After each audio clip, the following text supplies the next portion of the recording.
안녕하세요. 특별한 일이 있을 때 사람들은 평소에 준비하지 못했던 일들을 계획하고는 하죠. 특별한 날을 기념하거나 축하하기 위해서 도움이 필요하기도 해요. 저는 이렇게 사람들에게 추억을 전달하는 일을 하고 있어요. 제가 가는 자리에는 늘 눈물, 감동, 그리고 재미가 있어요. 제게 고맙다고 이야기하는 분들과 그날 하루를 특별하고 행복하게 기억하는 분들을 보며 늘 뿌듯해하고 있죠. 하지만 원래부터 제 일상이 이렇게 행복했던 건 아니에요. 늘 사람들에게 기쁨을 주는 역할도 아니었죠. 오히려 그 반대였어요. 어릴 때 저는 사람들이 기피하는 아이였달까? 저희 부모님조차 저를 두고 떠나셨으니 말이죠. 저는 고아원에서 자랐어요. 2살쯤 누군가 고아원 앞에 저를 두고 갔다고 하더라고요. 이유는 모르겠어요. 부모님에게도 어떠한 사연이 있었을 수도 있죠. 다만 아무런 쪽지도 남기지 않았고, 그래서 저는 부모님 성함도 나이도 어떤 분이신지 전혀 알지 못해요. 궁금했던 적도 있어요. 왜 그랬을까? 혹은 어떤 분일까? 하고요. 혹시 다시 나를 찾아오시지 않을까? 어디선가 나를 찾고 계시지는 않을까? 기대하기도 했어요. 하지만 시간이 흐를수록 그 기대는 실망으로 바뀌었죠. 그렇게 기대할수록 제 속만 상해서 언젠가부터는 그런 기대는 마음속 깊은 곳에 묻어두었어요. 그리고 초등학교를 졸업하기 전 저는 고아원을 도망쳤어요. 큰 이유는 없었어요. 저를 방임하거나 학대하시던 것도 아니었고 오히려 잘 돌봐주셨죠. 그런데 그냥 그 생활이 답답했어요. 그리고 무엇보다 거기에 남아있다는 자체가 제가 계속 부모님이 저를 찾아오기를 기다리는 것 같아서 그게 너무 싫더라고요. 딱히 돈이랄 것도 없이 그동안 행사 때나 손님들이 와서 주셨던 용돈 약간만 들고 무작정 길거리로 나섰어요. 정말 생각이 없었죠. 지금 떠올려 보면 진짜 무모했어요. 나이가 좀 있다면 어디선가 일이라도 시작할 텐데 고작 10살짜리가 길에 나와서 무엇을 하겠어요? 어디로 가야 할지 몰라서 길을 헤맸어요. 정처 없이 헤매다가 버스 터미널은 늦은 시간까지 열려 있길래 거기로 들어갔죠. 배는 고프고 갈 곳도 잘 곳도 없고 슈퍼에서 작은 소시지 하나를 사 먹은 게 다였어요. 화장실 칸에 들어가서 문을 잠그고 변기 위에 쪼그려서 잠을 잤어요. 지금이라도 다시 돌아갈까? 수십 번 생각했지만 왜 그런 짓을 했냐며 혼나지 않을까 무서웠어요. 그리고 나름 큰 결심을 하고 나왔는데 다시 돌아가기도 부끄러웠던 것 같아요. 그렇게 며칠이 지났을까 모르겠어요. 낮에는 정처 없이 주변을 돌아다녔고 저녁에는 터미널로 돌아와 화장실에서 잠을 잤어요. 밥 사 먹을 돈도 없어서 며칠을 슈퍼에서 소시지나 계란 한 알로 때우다가 어느 순간 그마저 사 먹을 돈도 떨어져 버렸어요. 수돗물로 배를 채우거나 시장 같은 곳에서는 빤히 쳐다보고 있으면 음식을 나눠주는 어른들도 있었어요. 그렇게 배고픔에 지쳐 쓰러져 가던 어느 날, 몸에 너무 힘이 없어서 지나가다 공원의 의자 한 곳에 몸을 웅크린 채 누워 있었어요. 그런데 깜빡 잠이 들었나 봐요. 누군가 저를 흔들어 깨우길래 눈을 떴더니 거기에는 저보다 나이가 좀 더 많은 듯한 남자아이가 서 있었어요. 야, 일어나. 여기서 자면 안 돼. 위험해. 너 왜 여기서 자고 있어? 엄마 아빠는? 누구세요? 엄마 아빠 잃어버렸어? 집 나왔어? 아니요, 저 엄마 아빠 없어요. 고아원에서 살았어요. 길 잃어버렸어? 왜 여기서 자고 있어? 꼬르륵. 배에서 요동치는 소리가 났어요. 저는 부끄러워서 고개를 숙였죠. 너 배고파? 밥도 못 먹었어? 네. 밥 사줄까? 형은 따라오라는 손짓을 했고 저는 그의 뒤를 따라갔어요. 무섭고 위험하고 그런 생각보다는 배가 너무 고팠어서 밥만 준다면 뭐든 괜찮을 것 같았죠. 형은 중국집으로 들어가더니 짜장면 2그릇을 시켰어요. 음식이 나오자마자 허겁지겁 먹기 시작했어요. 이게 얼마 만에 제대로 앉아서 먹는 밥인지 알 수도 없었죠. 마시고 먹어 판단하기 전에 숨도 안 쉬고 먹었어요. 천천히 먹어. 그러다 체하겠다. 그 형은 물을 따라서 제 앞에 놔줬어요. 계속 굶었어? 계속은 아니고 삶은 계란이랑 소시지 같은 거 사 먹었는데 돈이 다 떨어져서 그것도 며칠 못 사 먹었어요. 고아원은? 고아원은 그냥 나왔어요. 어차피 아무도 찾으러 오지도 않을 거고. 저는 그동안 고아원에서 나와서 화장실에서 지냈던 이야기를 하였고 그는 제 이야기를 가만히 듣고 있었어요. 나도 고아원에서 나왔어. 나는 거기 원장이 너무 악질이라 밥도 굶기고 때리고 그래서 도망쳤어. 지금은요? 나도 너처럼 길에서 생활했는데 어떤 삼촌이 자기 따라오라고 하면서 데려가더라고. 애들 모아두고 일 시키는 곳인데 공장으로도 보내고 이것저것 심부름도 시키고 좀 어린 애들은 껌이나 사탕, 뻥튀기 같은 거 팔라고 시켜. 사람들이 아무래도 어린애들이 사달라고 하면 마음이 약해져서 잘 사주니까. 근데 거기도 좋은 곳은 아니야. 욕하고 괴롭히는 사람들도 있고, 그래도 잘해주는 사람들도 있고, 돈도 벌게 해주고, 밥도 주고, 잘 것도 있으니까. 저도 가도 돼요? 형은 물끄러미 저를 보더니 고민 끝에 그러자고 대답했어요. 텃세 부리는 형들도 있어서 처음에는 힘들지도 몰라. 아마 껌 파는 거 시킬 것 같은데. 많이 안 팔리면 혼나기도 해. 그래도 괜찮아? 어린 나이였지만 이렇게 길에 돌아다니면서 잘 곳도 없이 굶는 것보다 거기가 낫겠다고 생각했어요. 그래서 괜찮다며 형을 따라 나섰죠. 자, 이것도 먹어. 나는 15살이고 서진철이야. 저는 10살 박형원이요. 형은 자신이 먹던 짜장면까지 저에게 덜어주고는 제가 먹는 모습을 흐뭇하게 지켜봤어요. 그리고 밥을 다 먹은 다음에 저희는 터미널 주변에 있는 한 골목으로 들어갔어요. 거기에는 여관이 있었는데 그 앞에는 어떤 아저씨들 몇 명이 담배를 피우고 있었어요. 진철이 왔냐? 네, 다녀왔습니다. 걘 누구야? 공원에서 자고 있길래 데려왔어요. 고아원에서 도망쳤대요. 형님은 1층에 있으니까 들어가 봐라. 네. 저희는 1층 카운터 옆에 있는 한 여관방에 문을 두드리고 들어갔어요. 거기에는 사장님이라고 불리는 어떤 아저씨가 계셨죠. 진철이 왔니? 네, 이 친구가 공원에서 자고 있길래 데려왔습니다. 고아원 출신이에요. 사장님은 저를 훑어보시더니 물어봤어요. 몇 살이냐? 10살이요. 또래보다 체구가 더 작구나. 더 어린 줄 알았다. 고아원 나온 지는 얼마나 됐니? 모르겠어요. 10밤은 넘은 것 같아요. 그분은 다시 저를 살펴보시더니 형에게 말했어요. 내일부터 네가 데리고 다니면서 일 좀 가르쳐라. 오늘은 일단 데려가서 좀 재워라. 형은 저를 데리고 그 층의 다른 여관방으로 들어갔어요. 거기에는 제 또래의 어린 아이들이 몇 명 더 있었죠. 나보다 어린 애들은 여기 방에서 지내. 나는 옆에 있는 형들 방에서 자고. 내일부터는 나랑 같이 껌 팔러 다닐 거니까 오늘은 일단 푹 쉬어. 형이 나가고 나자 제 또래 아이들이 말을 걸어왔어요. 어디서 왔냐, 이름이 뭐냐 등등을 물어보며 자기들 이야기도 해주었죠. 저처럼 고아원에서 나온 아이들도 있고 부모님으로부터 도망쳤다는 애들도 있었어요. 그렇게 첫날 밤이 지나갔어요. 다음날 아침 형이 방으로 저를 깨우러 왔어요. 지금 입고 있는 옷 대신 제 몸보다 더 커서 헐렁거리는 옷을 입으라고 건네줬어요. 세수도 할 필요 없다고 하고 저희는 다른 아저씨에게 껌이 들어있는 허름한 가방을 받아서 들고 거리로 나섰어요. 여기 사거리를 중심으로 구역이 나눠져 있어. 아침에는 출근하는 사람들이 많은 버스 정류장 근처로 가서 팔면 좀 더 잘 팔려. 그러면서 저를 사람들이 많이 지나다니는 한 버스 정류장으로 데려갔어요. 최대한 불쌍하게 보여야 해. 그래서 일부러 안 맞는 옷을 입는 거야. 이 껌을 사줘야만 우리가 굶지 않을 수 있다는 걸 알려줘야 해. 형은 저를 데리고 다니면서 사람들에게 껌을 사달라고 이야기했어요. 그러면서 어떤 대사나 눈빛, 표정을 해야 더 잘 팔 수 있는지, 어떤 사람들이 잘 사줄 만한 사람들인지를 파악할 수 있는 다양한 방법들을 알려주었죠. 그리고 점심쯤에는 사람들이 밥을 먹는 식당 근처로 갔어요. 눈치를 보며 식당 안으로 들어가서 껌을 사달라고 호소하기도 했죠. 점심에는 사람들이 밥을 먹은 다음이라 껌이 좀 더 잘 팔린다고 했어요. 저녁 시간에는 술집 근처로 가서 파는데 하루 중 가장 잘 팔리더라고요. 그렇게 한동안 저는 형과 함께 껌을 팔러 다녔어요. 주말에는 터미널 근처에서 팔기도 하고 다른 형들과 같이 지하철을 타고 껌을 팔기도 했어요. 껌이 잘 팔려도 돈을 많이 벌지는 못했어요. 다 끝나고 돌아오면 거기 계신 아저씨들이 돈을 다 가지고 갔거든요. 그리고 거기에서 그날 수입에 따라 몇천 원, 적게는 몇백 원 정도만 다시 저희에게 돌려주고는 했어요. 적은 돈이었지만 형은 언제 필요할지 모른다며 잘 모아두라고 했어요. 그리고 다른 친구들이 훔쳐가지 못하도록 보관하는 방법도 잘 알려주었죠. 그렇게 형에게서 살아남기 위해 필요한 많은 것을 배웠어요. 형이 없었다면 아마 지금쯤 길에서 굶어 죽었을지도 모르겠다고 생각했어요. 그렇게 함께 생활하면서 우리는 마치 친형제처럼 친해졌어요.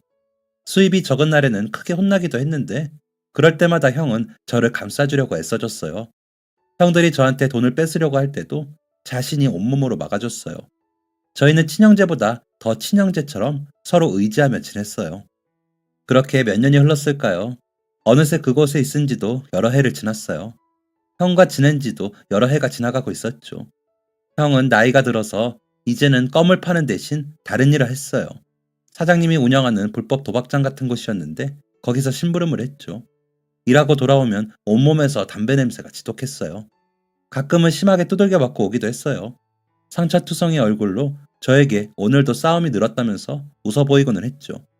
저도 더 이상 어린아이의 티가 나지 않아서 그곳으로 곧 옮겨진다는 이야기를 들었어요. 하지만 형은 그것만은 말리고 싶었나 봐요. 형원아, 너 돈 얼마나 모았어? 나 한 5만 원쯤? 우리 여기서 나가서 다른 곳에 가서 살래? 너랑 나랑 둘이. 다른 곳? 응, 여기 있으면 맨날 돈도 제대로 못 벌고 모아놓은 돈도 걸핏하면 형들이 와서 때리고 빼앗고 여기 있으면 평생 그렇게 살아야 할 거야. 형 말이 맞았어요. 사실 이곳은 미래가 보이지 않죠. 계속 이렇게 지내면서 나이가 더 들면 도박장에서 일하다가 그 후에도 술집 같은 곳으로 보내질 게 뻔했어요. 아무리 시간이 지나도 돈도 제대로 벌기 힘들겠죠. 저희는 그동안 모은 돈을 챙겨 도망칠 계획을 세웠어요. 저희는 아무도 모르게 미리 서울로 가는 버스 티켓을 끊어놨어요. 그리고 그날이 오기만을 기다렸죠. 그리고 다들 잠든 새벽, 둘이서 짐을 싸서 몰래 터미널로 향했어요. 그런데 새벽 늦게 들어온 한 관리자가 저희가 방에 없는 것을 눈치챘나 봐요. 골목을 빠져나오는데 뒤에서 누군가 저희 이름을 부르는 게 들렸어요. 형원아, 이거 받아. 이게 뭐야? 내가 모은 돈이야. 내가 달리기가 빠르니까 골목을 돌아서 터미널로 갈게. 혹시 뛰다가 잃어버릴 수도 있으니까. 너는 이거 들고 곧장 터미널로 가. 알았지? 형, 난 괜찮으니까 걱정하지 말고. 터미널 도착하면 나 기다리지 말고 무조건 버스 타고 떠나. 알았지? 버스 놓치면 내가 혼자서라도 서울역으로 갈 거니까 절대 기다리지 말고 무조건 버스 타. 형, 형! 그렇게 형은 저에게 이제껏 자신이 모은 돈을 맡기고 사람들을 유인해 반대편 골목으로 뛰어갔어요. 저는 뒤도 돌아보지 않고 터미널을 향했죠. 첫 차에 올라 형이 오기를 계속해서 기다렸지만 결국 오지 않았어요. 그리고 저는 형의 말대로 버스를 타고 서울로 향했습니다. 그렇게 서울역 터미널에서 다시 며칠을 기다렸지만 형은 오지 않았어요. 학생, 여기서 왜 이러고 있어요? 고개를 들어보니 한 아저씨가 걱정스러운 얼굴로 저를 내려다보고 있었어요. 흰색 반팔 셔츠에 검은 바지를 입고 있으시던 그분은 나중에 알고 보니 신부님이었습니다. 저는 앵벌이 하던 곳에서 도망쳐 서울로 올라가게 된 과정과 도망치려던 중 그 사람들에게 걸려서 형과 떨어지게 된 이야기를 했어요. 그리고 형을 기다리기 위해서 이곳에 있다고 말씀드렸죠. 그분은 제 이야기를 들으시더니 우선 밥도 먹고 좀 쉬고 나서 다시 와보자고 하시더군요. 저도 며칠 내내 제대로 먹지도 못하고 잠도 거의 잘 수 없던 상태라 신부님을 따라갔어요. 신부님이 저를 데리고 가신 곳은 서울역 근처에 있던 한 성당이었습니다. 그곳에는 청소년 쉼터라는 것을 운영하고 있어서 저 말고도 다른 아이들도 있었어요. 저에게 깨끗한 옷을 내어주시고 2층 침대가 있는 작은 방과 씻을 곳을 안내해 주셨어요. 저는 정말로 오랜만에 따뜻한 물로 샤워하고 옷을 갈아입고 나왔습니다. 그리고 다시 아래층으로 내려가자 신부님, 수녀님과 함께 여러 아이가 이런저런 활동을 하고 있었어요. 아주 어린 아이들은 블록 같은 것을 가지고 놀고 있었고 조금 더 큰 아이들은 책을 읽거나 문제집을 풀고 있었죠. 어서 와요. 아직 밥 시간은 안 되어서 배고프면 간식이라도 먼저 줄게요. 저는 신부님을 따라서 식당으로 갔어요.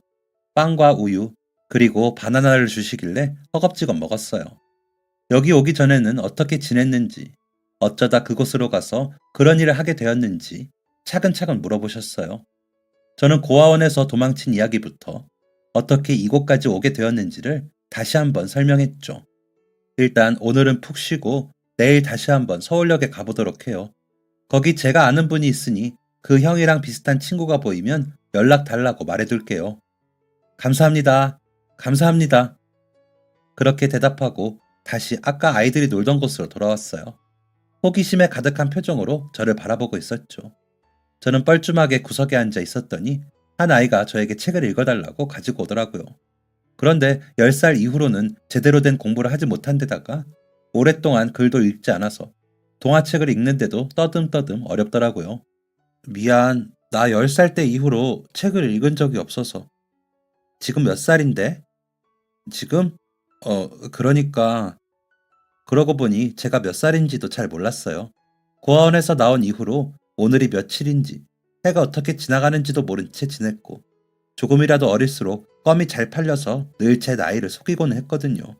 그러다 보니 진짜 제가 몇 살인지는 가물가물했죠. 그렇게 저녁을 먹고 저는 방으로 갔어요. 아래층의 형은 학교 끝나고 패스트푸드점에서 아르바이트 한다고 저녁을 다 먹고 나서도 돌아오지 않더라고요. 저는 밥을 먹자마자 방에 돌아가서 잠이 들었어요. 서울행 버스를 타던 그날부터, 아니, 그보다 훨씬 오래전부터 늘 불안한 마음으로 잠들어야 했던 피로가 한순간에 몰려온 듯 했죠. 그렇게 오랜만에 정말 편안하게 깊은 잠에 빠졌어요. 다음날 일어나니 벌써 점심시간이 지났더라고요. 저는 늦은 점심을 먹고 다시 서울역으로 갔어요. 그날도 저녁까지 온종일 기다렸지만 형은 보이지 않았어요. 저는 다시 발걸음을 쉼터로 옮겼어요. 돌아오니 신부님께서 저녁을 남겨놨다며 식당으로 부르셨죠. 예전에 있던 보육원에서 서류를 보내주셨어요. 네? 형원군이 올해로 15살이 되었더군요. 다행히 거기서 아직 형원군 입소할 때 서류를 가지고 있더라고요. 혹시 어디 갈 곳이 있는 게 아니면 당분간 우리 쉼터에서 지내는 건 어때요? 잠시 고민했어요. 그런데 신부님 말처럼 당장 갈 곳이 있는 것도 아니고 어떻게 살아야 할지 뾰족한 수가 있는 것도 아니었죠. 그래서 당분간은 거기서 머무르기로 했어요. 너무 감사하게도 신부님은 부산에 아는 분들께 연락해 혹시 형에 대한 소식을 알면 전해달라고 부탁도 해주셨어요. 그렇게 저는 쉼터에서 생활을 시작했어요. 같은 방을 쓰는 형은 수험생이었는데 낮에는 학교에 다니고 밤에는 아르바이트하며 공부한다고 하더라고요. 내년이면 방을 비워주어야 해서 돈을 열심히 모으고 있다고 했어요. 밤 늦게 들어와서도 책상에 앉아서 공부하는 형의 모습을 며칠 보고 있자니 궁금증이 생겼어요. 형, 공부하는 거 재밌어? 하하, 아니, 공부하는 게 어떻게 재밌겠어. 근데 왜 그렇게 맨날 해? 그건 재밌어서라기보다 열심히 할 수 있는 거니까. 무슨 뜻이야, 그게? 난 부모님이 어릴 때 두 분 다 돌아가셔서 여기 오게 됐는데, 그건 내가 노력해서 고칠 수 있는 게 아니거든. 그런데 공부는 내가 열심히 하면 그만큼 성적이 잘 나오고, 그러면서 내가 아는 것도 더 많아져. 그리고 공부를 열심히 해서 좋은 대학에 가고, 또 좋은 직장을 구하면 나중에 돈도 많이 벌 수 있고, 사람들한테도 무시당하지 않을 수 있거든. 그리고 의사, 변호사, 회계사 등등 공부를 잘하면 할 수 있는 일들도 더 많아져. 난 아직 꿈이 정확히 있진 않지만 나중에 선택의 폭이 넓어질 수 있도록 미리 공부를 해두는 거야.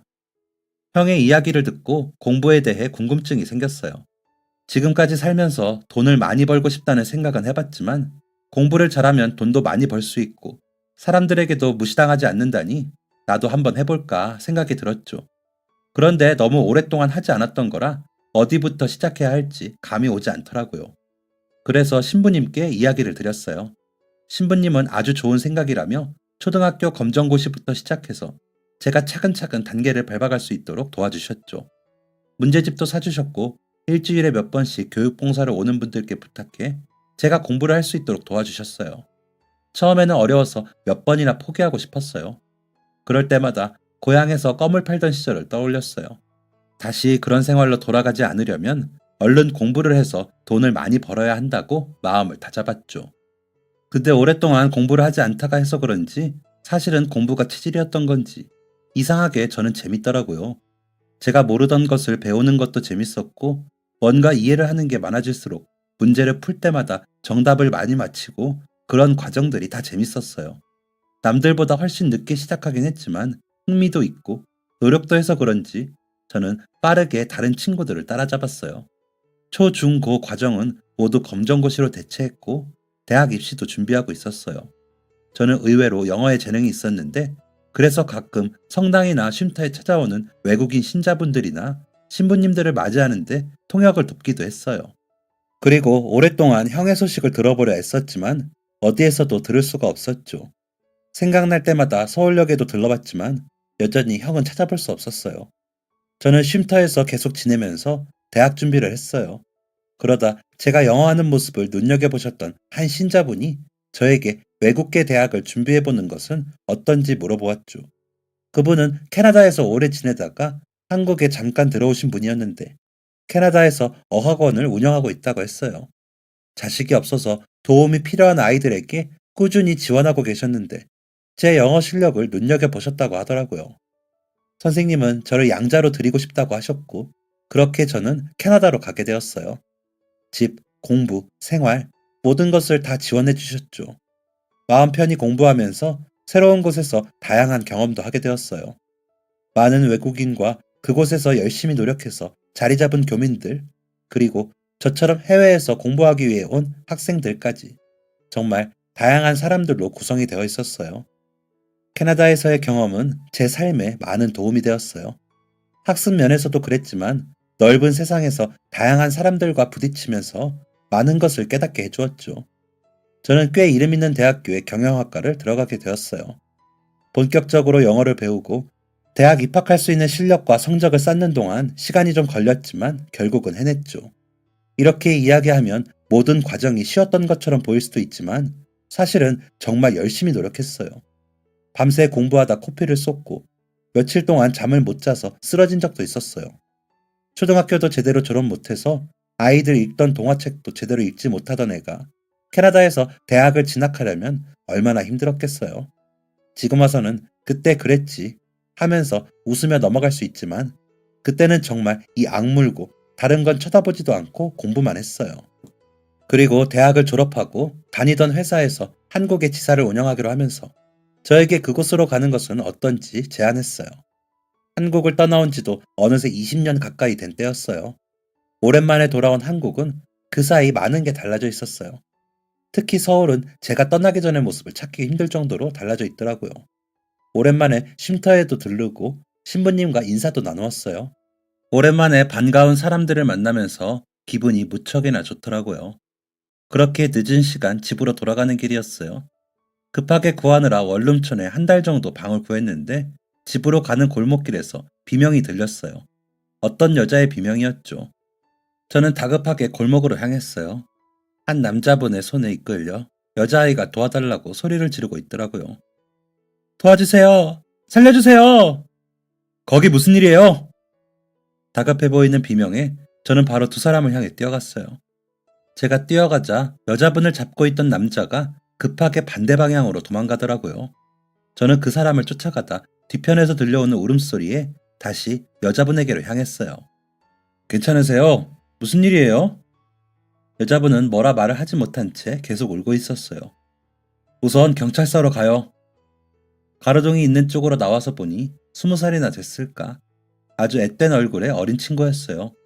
저는 울고 있는 그 친구를 부축해서 근처 파출소로 갔습니다. 자초지종을 설명하고 겨우 울음이 멎은 그 아이는 저에게 고맙다는 인사를 하였어요. 그쪽 동네에서 대학을 다니며 자취하는 아이였는데 누군가 골목 어귀에서 길을 물어봐서 알려주던 중 갑자기 그 사람이 자기 입을 막으면서 어딘가로 끌고 가려고 했다고 하더군요. 어떻게든 몸부림치면서 도와달라고 주변에 요청했는데 늦은 시간이라 지나가는 사람이 없었나 봐요. 다행히도 마침 지나가던 제가 그 소리를 들었고 상황이 더 심각해지기 전에 막을 수 있었나 봐요. 만약 그때 지나가지 않으셨으면 전 어떻게 됐을지 정말 너무 무서웠는데 도와주셔서 너무 감사합니다. 이 은혜를 어떻게 갚아야 할까요? 아니에요. 은혜는 무슨. 제가 아니라 누가 지나갔다고 해도 도와주었을 거예요. 당연한 일을 한 건데요, 뭘. 그냥 마침 그 자리에 제가 있었던 것뿐입니다. 그래도 꼭 감사 인사를 하고 싶은데 전 괜찮아요. 그렇게 저는 대략적인 괴한의 인상착의를 설명하고 거듭 감사 인사를 하는 아이를 두고 먼저 집으로 향했습니다. 그로부터 일주일 정도가 지나고 우연히 길을 걷다가 골목에서 다시 그 친구를 만났습니다. 아저씨! 저를 알아본 그 친구가 반갑게 뛰어오더라고요. 안녕하세요, 아저씨. 안녕하세요. 이렇게 다시 만나네요. 그러게요. 안 그래도 꼭 뵙고 싶었는데. 잠시만요. 아빠! 아빠! 여자아이는 먼저 앞서가던 한 남성을 불렀습니다. 안 그래도 위험하다고 아빠가 며칠 서울에 와 계시거든요. 아저씨 이야기했더니 꼭 인사하고 싶다고 하셨는데 이렇게 만날 줄이야. 안녕하세요. 한 중년 남성이 저에게 다가와 인사를 건넸어요. 안녕하세요. 어? 그런데 그 남성의 얼굴이 매우 낯이 익더라고요. 어? 그분 역시 그랬는지 제 얼굴을 빤히 바라보시더라고요. 저희는 서로의 얼굴을 한참 들여다보다가 마침내 오래된 과거를 떠올렸습니다. 오래되었지만 늘 마음 한켠에 남겨두었던 과거 말이에요. 혹시 진철이 형? 형원이? 형! 형원아! 아이고 우리 딸을 구해준 게 너였어? 세상에 이렇게 만나다니. 저는 너무나 반가운 마음에 소리치며 형을 끌어안고 울었습니다. 세상에 그렇게 만나고 싶던 형을 이렇게 오랜 시간이 지난 다음 우연히 길에서 만나다니요. 정말 믿을 수가 없었습니다. 이런 우연이 있을 수가 있을까 싶다가 어쩌면 너무 오랫동안 간절히 바랐기 때문에 지금이라도 우연히 만나게 된 것이 아닐까 싶었어요. 형, 여기서 만나다니. 어떻게 이렇게 만날 수가. 형, 그동안 어떻게 지냈어? 어? 두 분 아는 사이예요? 옆에서 그 친구가 물었어요. 이 친구가 형 딸이었어? 우리 딸 구해줬다는 사람이 너였어?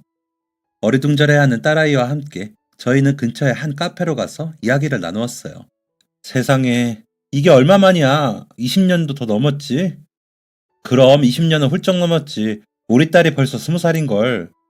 그동안 내가 얼마나 찾았었는지 알아? 어떻게 지냈어? 그때는 어떻게 된 거고? 아, 우리 마지막으로 봤던 게 그때 터미널로 도망치다가였지? 말도 마라. 그 후로 많은 일이 있었다. 너는 어떻게 지냈어? 잘 지낸 거야? 저희는 그동안 서로가 어떻게 지냈는지 안부를 주고받았어요.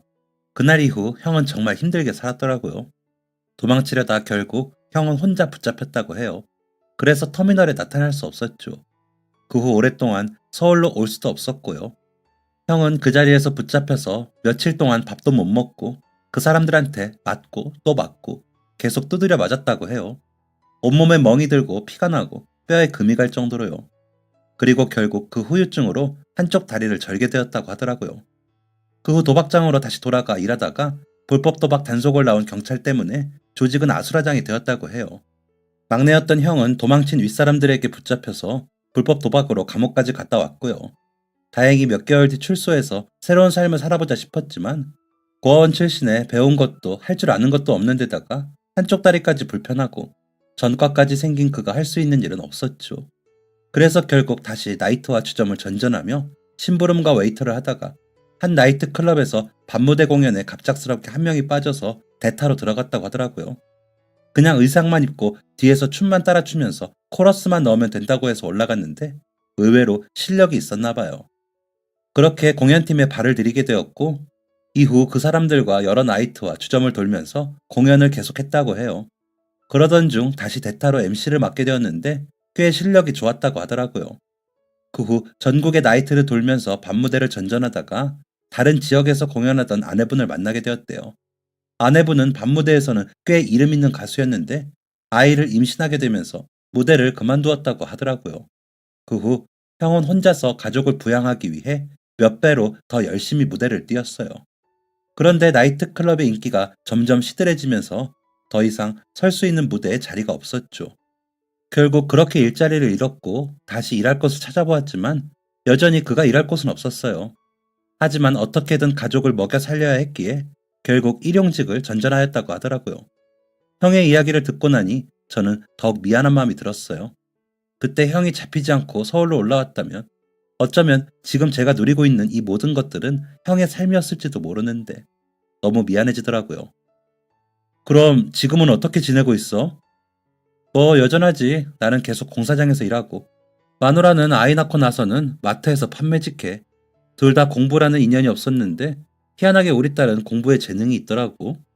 우리가 공부하란 소리도 안 했는데 혼자서 공부하더니 이렇게 서울에 있는 대학에 떡하니 붙어서 인천에서 통학하다가 너무 힘들어해서 자취집을 얻어줬는데 글쎄 엄마 아빠 힘들게 일하느라 고생한다고 자기가 조금이라도 보탬이 될 거라며 편의점에서 아르바이트를 시작했는데 그날 끝나고 집에 가다가 그런 일을 당했다고 하더라고. 그 아저씨 아니었으면 자기 어떻게 됐을지 모른다고 하길래 나도 꼭 만나서 고맙다고 인사하고 싶었는데 아이고 그게 너였다니 이렇게 반가울 수가 없다. 미안해 형 나 때문에. 미안하긴 그게 무슨 소리야. 그때 나 때문에 잡혀서 괜히 형 인생이 더 힘들어진 것 같아. 형 다리까지 나 때문에. 나만 아니었으면 나 대신 형이 그 버스를 탔었다면. 형원아, 그런 말 마라. 절대 아니야, 절대. 그나마 우리 둘이었으니까 한 명이라도 도망칠 수 있었지.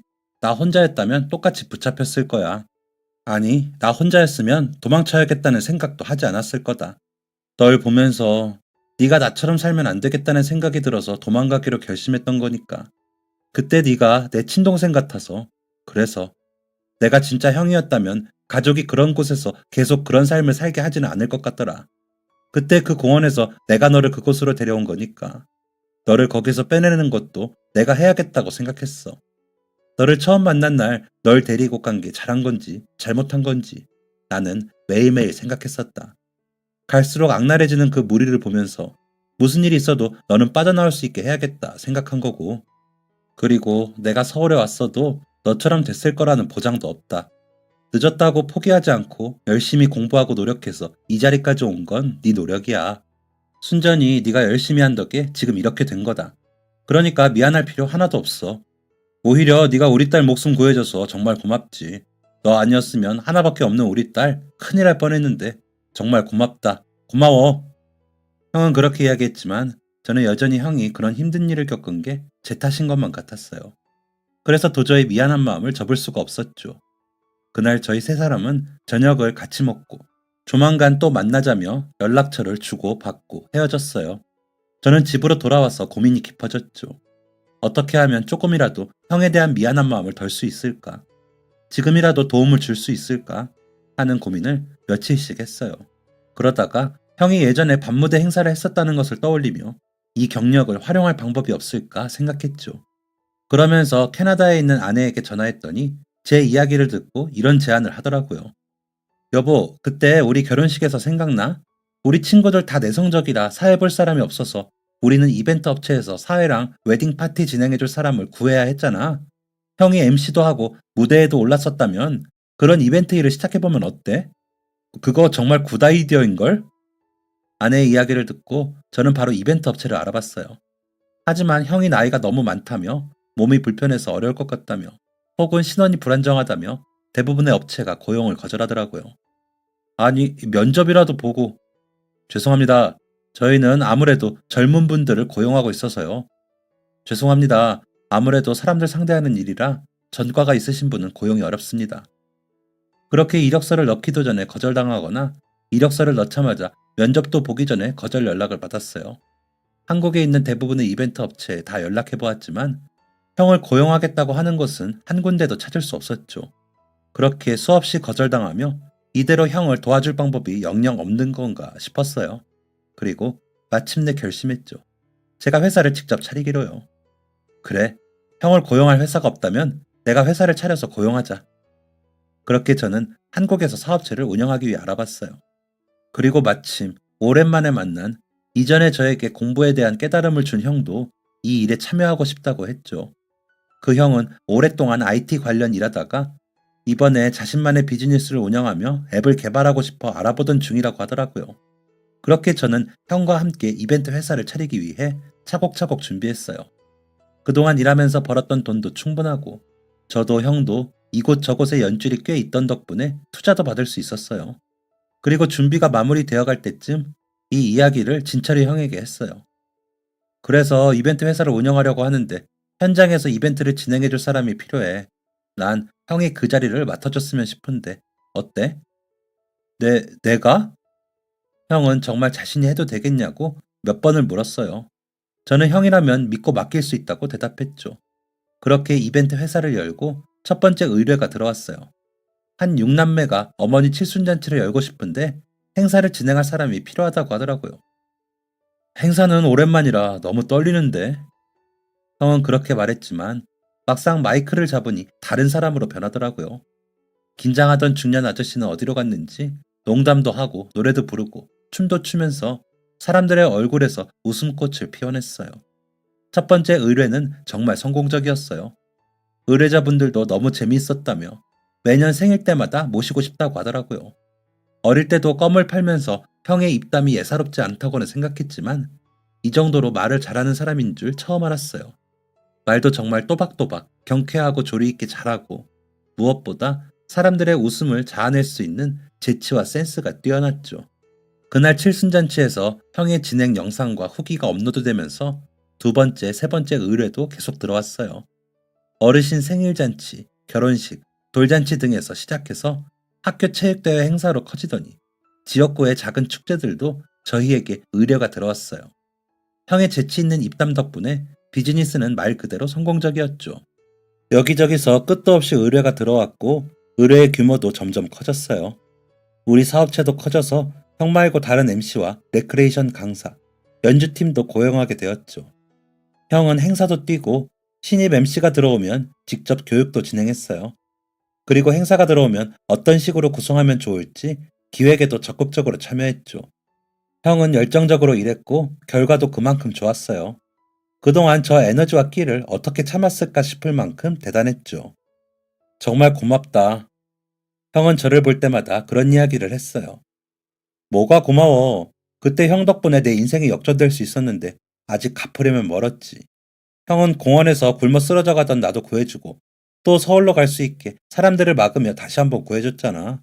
내 인생을 두 번이나 구한 거야. 그동안 잃어버렸던 세월이 무색할 만큼 저희는 다시 친형제처럼 지냈어요. 이제 더 이상 껌을 팔며 길거리를 전전하며 무서운 형들과 아저씨로부터 서로를 지켜줄 필요는 없지만 이제는 비즈니스 파트너이자 동료로서 서로의 곁을 든든하게 지켜주게 되었죠.